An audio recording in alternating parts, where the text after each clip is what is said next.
especially because it's such a special joy for me to be able to have our children participate in the service. And we do that regularly with them singing or doing a small message. But today, they're just excited about being able to share the story of the Nativity with you.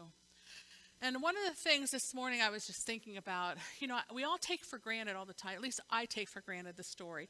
We see the clean little manger laying there with the baby and everybody coming in clean and pristine, and it really wasn't that way. And I started thinking about, for those of you that have babies, I mean, it's a mess. It's not clean. So, and even like the wise men traveling so far and the shepherds coming in, and I just sometimes take that all for granted, that God does send things that are not always clean and pristine. I have people who will tell me I can't go to church because I don't have the right clothes, or I can't go to church because, I've done this or that. God doesn't care. Jesus came so that we all know that the lowliest of the lowly can be welcome in his arms. So today, the kiddos, we have some changes because we've had some flu, so we've adjusted some of the kiddos, and some different people that are filling in. So what you have listed in your bulletin are not exactly the way everybody is portraying, but we're just going to go with it, and it's going to be wonderful. So we can go ahead, Isaiah, and you can start if you want to go up to that. Yeah.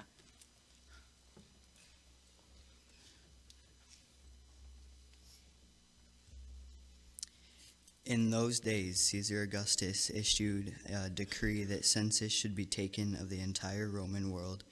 This was the first census that took place while Quirinius was the governor of Syria, and everyone went to their own town to register. So Joseph also went up to the town of Nazareth in Galilee to Judea, to Bethlehem, the town of David, because he belonged to the house of line of David. He went there to register with Mary, who was pledged to be married to him and was expecting a child. While they were there, the time came for the baby to be born, and she gave to her firstborn a son, and wrapped him in clothes and placed him in a manger, because there was no guest room available for them. And there were shepherds living out in the fields nearby, keeping watch over their flocks at night. An angel of the Lord appeared to them, and the glory of the Lord shone around them, and they were terrified. But the angel said to them, "Do not be afraid. I bring you good news that will cause great joy for all people. Today in the town of David a Savior has been born to you. He is the Messiah, the Lord. This will sign to you. You will find a baby wrapped in clothes and lying in a manger."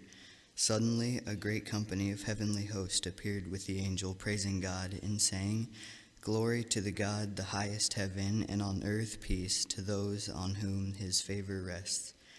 When the angel had left them and gone into heaven, the shepherds said to one another, "Let's go to Bethlehem and see this thing that has happened, which the Lord has told us about."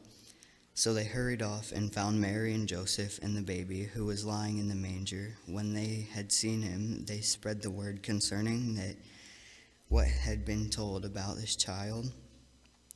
And all who had heard it were amazed at what the shepherds said to them. But Mary treasured up all of these things and pondered them in her heart. The shepherds returned, glorifying and praising God for all of the things that they had seen, which were just as they had been told. On the 8th day, when it was time to circumcise the child, he was named Jesus, the name the angel had given him before he was conceived.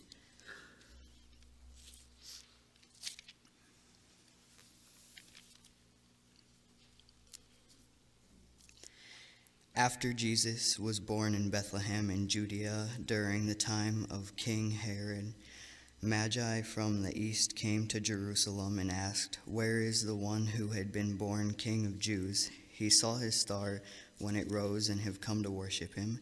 When King Herod heard this, he was disturbed, and all Jerusalem with him. When he had called together all the people, chief priests and teachers of the law, he had asked them where the Messiah was to be born. "In Bethlehem in Judea," they replied, "for this was the prophet has written. But you, Bethlehem, in the hand of Judea, are by no means least among the rulers of Judea. For out of you will come a ruler who will shepherd my people Israel. Then Herod called the Magi secretly and found out them the exact time the star had appeared.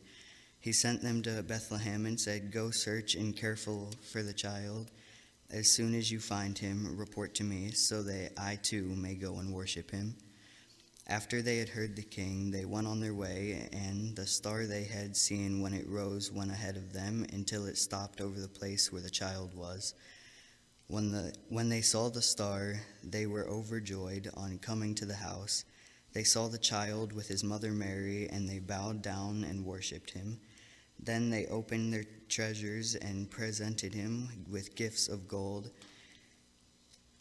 frankincense, and myrrh. And having been warned in a dream not to go back to Herod, they returned to their country by another route.